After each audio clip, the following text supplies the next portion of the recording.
Hey Aries, welcome to your reading for the November 7th through the 13th Sun Moon Rising. I'm smiling because as I started when I was doing the pre-shuffle and then getting ready to turn the camera, I heard that song, I Want to Break Free. So, good news. Look, in the area of what's going to transform, you have the Wheel of Fortune. Things are changing. Good news.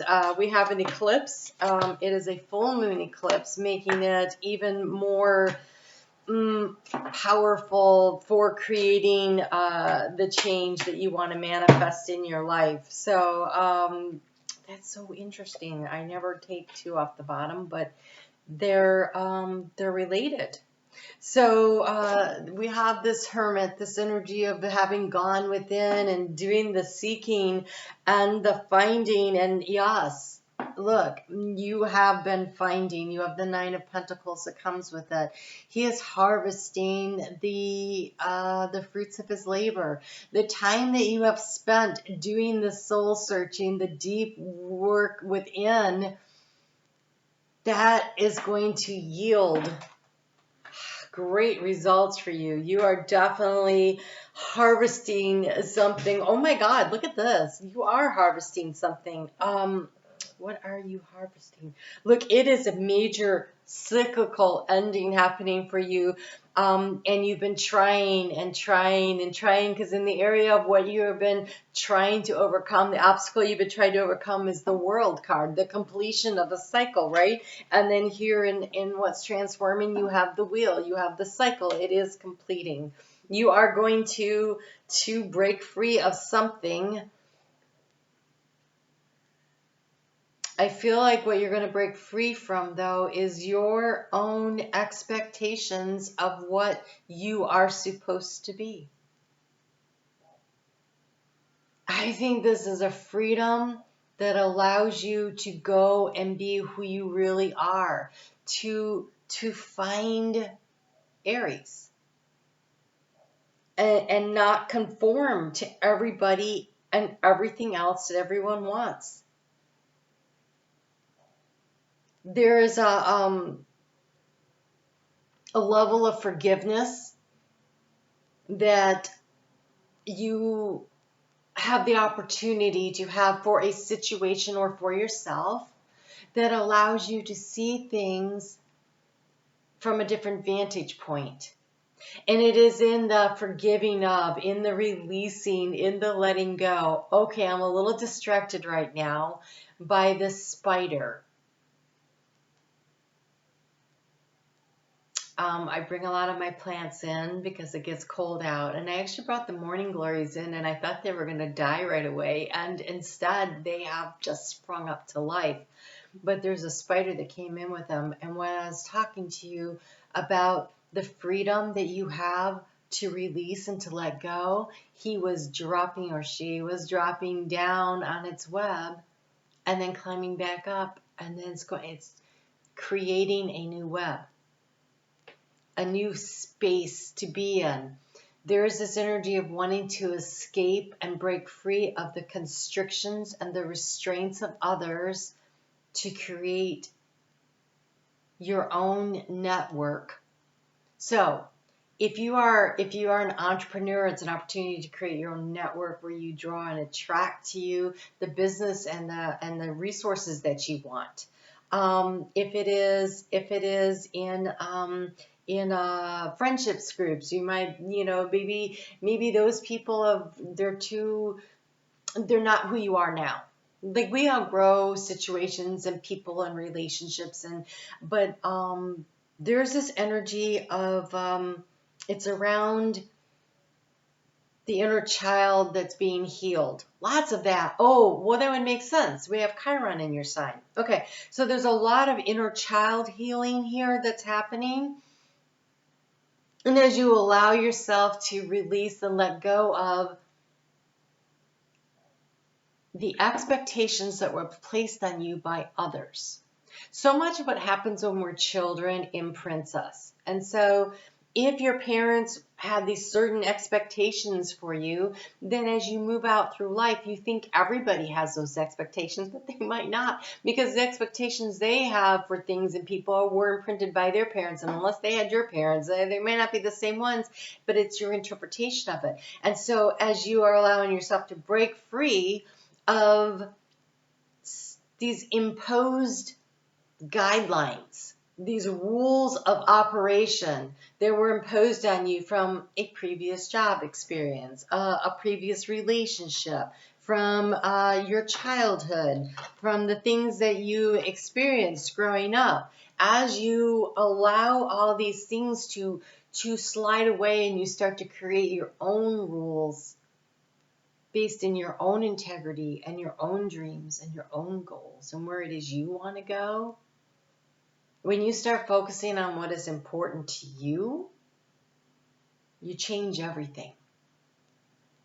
You change everything. And so this time of harvest is here. You've been doing the introspection, trying to figure out where it is.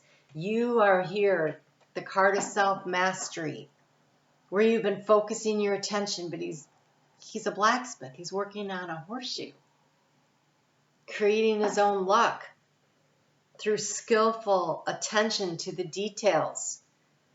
And here in the heart space of what's been drawing your energy, we have the Four of Swords, but there's a beaver. If you haven't taken a break to do the introspection, now's the time, because that's where you harvest everything, right? So maybe you're like, but I should be working really hard right now and I can't seem to. Well, good news. Right now, nobody can. Mars is your ruling planet is hanging out in Gemini, represented by these swords here. And see all the snow and it's cold and the beaver can't work because Mars is in retrograde.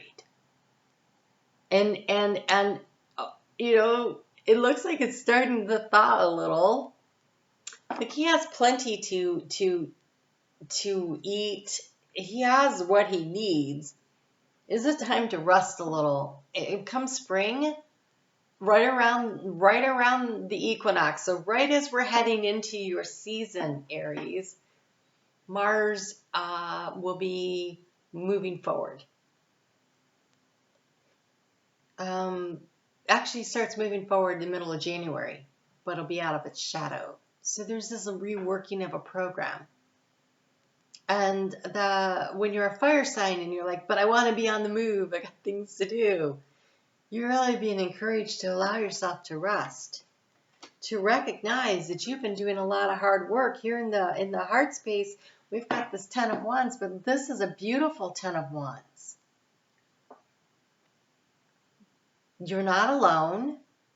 Someone's sharing the burden with you. If you look around, you're like, I don't know who that is. And trust me, it's spirit. They're carrying their harvest up the hill to their home, the house on the hill. It's a place where you have that's when you've made it. It's an accomplishment. You're carrying your harvest to this place that says, hey, we're safe. We're secure. That is really the nicest Ten of Wands I have ever seen. A lot of hard work to get there. So during this resting phase, this is where you learn how to harvest the gifts of the knowledge of the wisdom that you have gained along the way. It's going to give you the opportunity to have compassion for those who have hurt you, for yourself, to forgive yourself for situations where you may not have been at your best, but to forgive others. Usually when we forgive ourselves, that's the hardest thing, and then it's really a lot easier to forgive others. So I always say that's the place to start, is the self-love, self-care, forgiveness, compassion for yourself. Because in the heart space here, we have the Six of Cups. There is a soulmate relationship.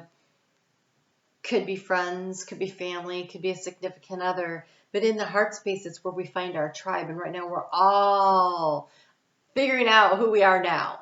Who are we in this new energy? We can't be who we were. We don't need to be stuck, especially not when the wheel is trying to turn. And so here you are. I love this. This is so you. Page of Wands. She's standing there. She's looking to the future. But in front of her, there's a letter and a walking stick. It's an emotional situation. It's like she's waiting. Somebody has promised they're coming. Like she received the letter. You've received the notification. It's very emotionally fulfilling because there's this water just pouring out. So there is looking to the future at what brings in the emotional fulfillment. You can see it. You can sense it. You know it's coming. You know it's coming. And what should you be doing is one, allowing this one cycle to complete so that the new opportunity can come in.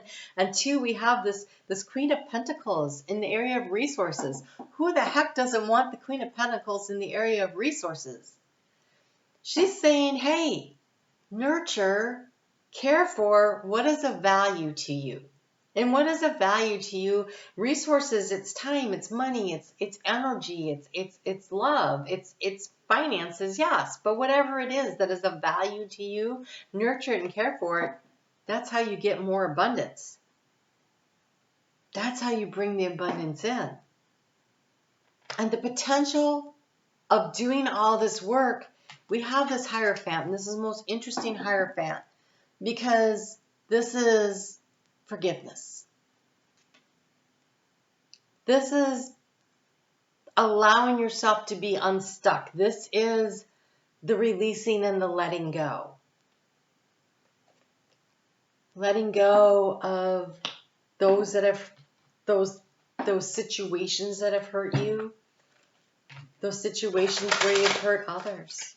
The true gift, the freedom, the actual freedom to move all this stuff forward is to come from your ability to nurture and care for yourself and your goals and your hopes and your dreams, and to have this dream for the future and to forgive. But right now, it's time to go in and take care of yourself. Because all the richness in the world, all the richness, the love and the compassion, and all this purple, right? This is really connecting in with your higher self. This is really receiving, right? Those grapes, they're harvesting. So it's receiving all this abundance. You're going to get that information from your higher self. And it's really hard when you're a fire sign to say, wait, no, I'm not supposed to, wait, I'm supposed to stop? No, I'm supposed to be doing stuff. Actually, you're doing a lot by not doing that. By sitting in the solitude, in the quiet. We have the card of solitude here. But he's fishing.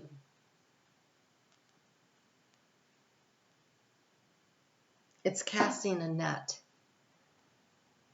Right? When you're fishing, that's abundance. I think what you harvest, I think the abundance of what you harvest is insight and self-love.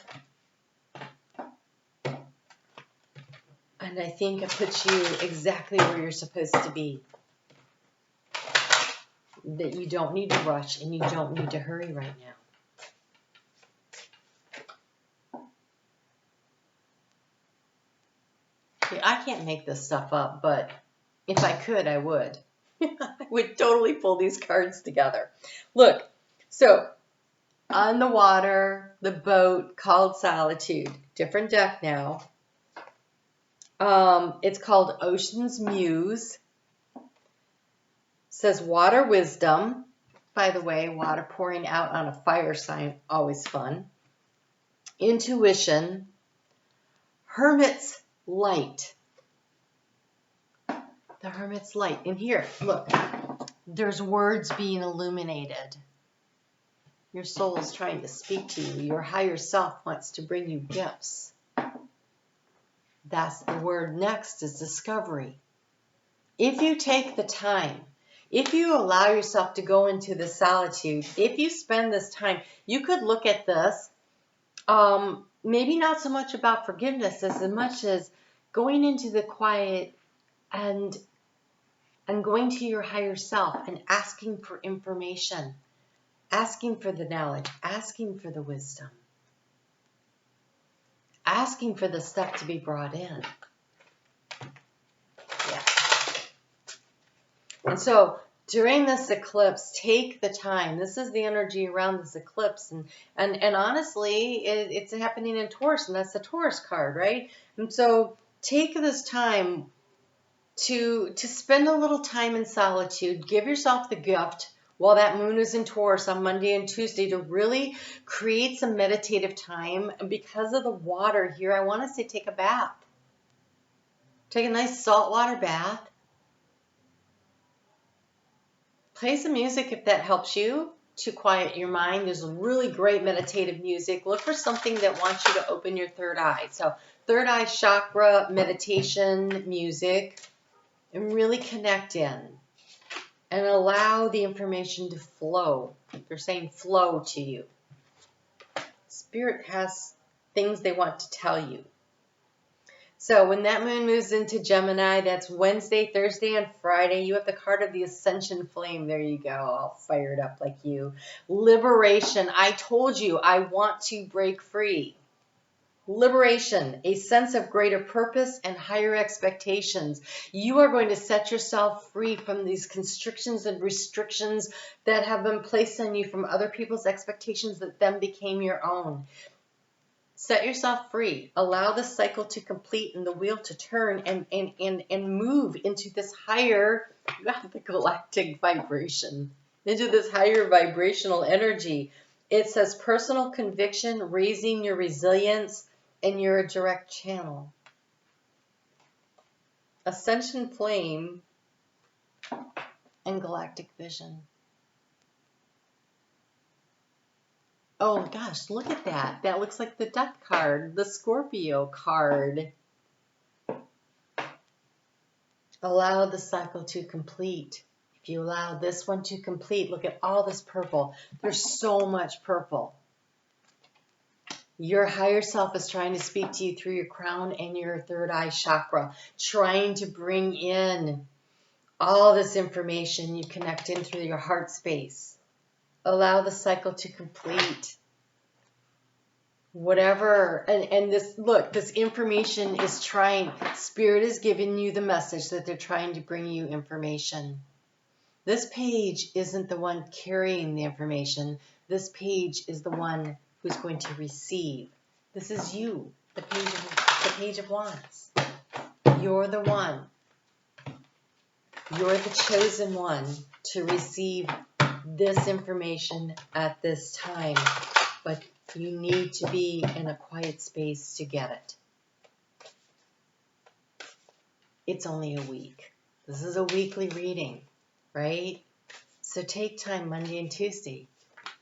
Create space to hear the messages. And then you'll know what to do, whatever that means. So, we're not going to be moving quickly. Mars is in retrograde. Mars rules your sign.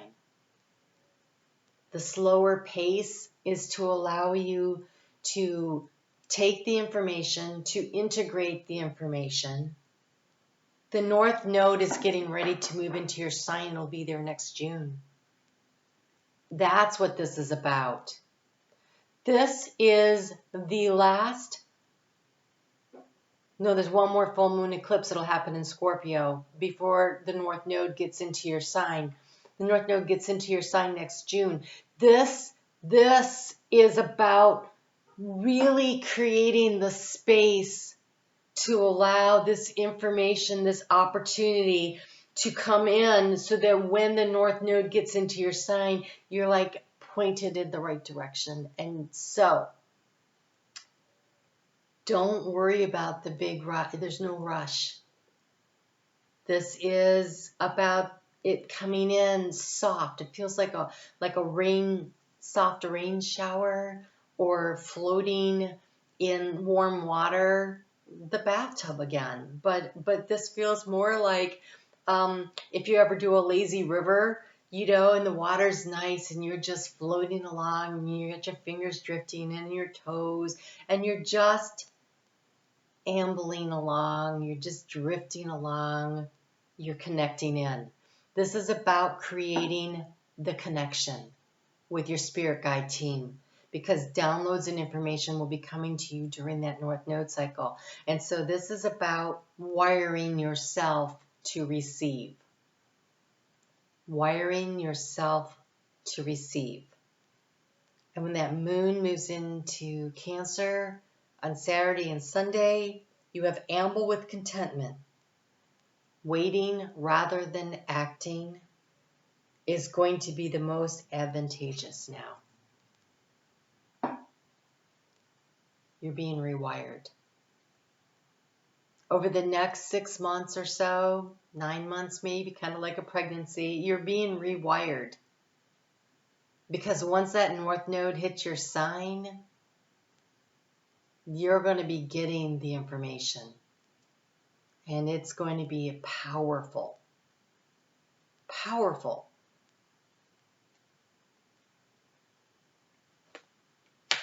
Wow. All right. I'm going to pull cards just for this eclipse for each sign of the zodiac. It'll be on November 6th at 7:30 p.m. Eastern Time Zone in the U.S. I will premiere the video. There is a live chat. If you're on your phone, hit the live chat tab on there so that you can get into the chat. I'd love to see you there. If you're on your computer, it's easy to find. I'm on Facebook every day. I do a lot more on the astrology there, but we also pull cards. It has a different feel to it. That's more about what can you do today to make your day better. And thank you. Thank you for watching. Thank you for making me feel like the work I do here is important. Thanks for hitting the thumbs up and leaving the comments. You guys take care. You're getting rewired. That's kind of cool. I'll talk to you soon.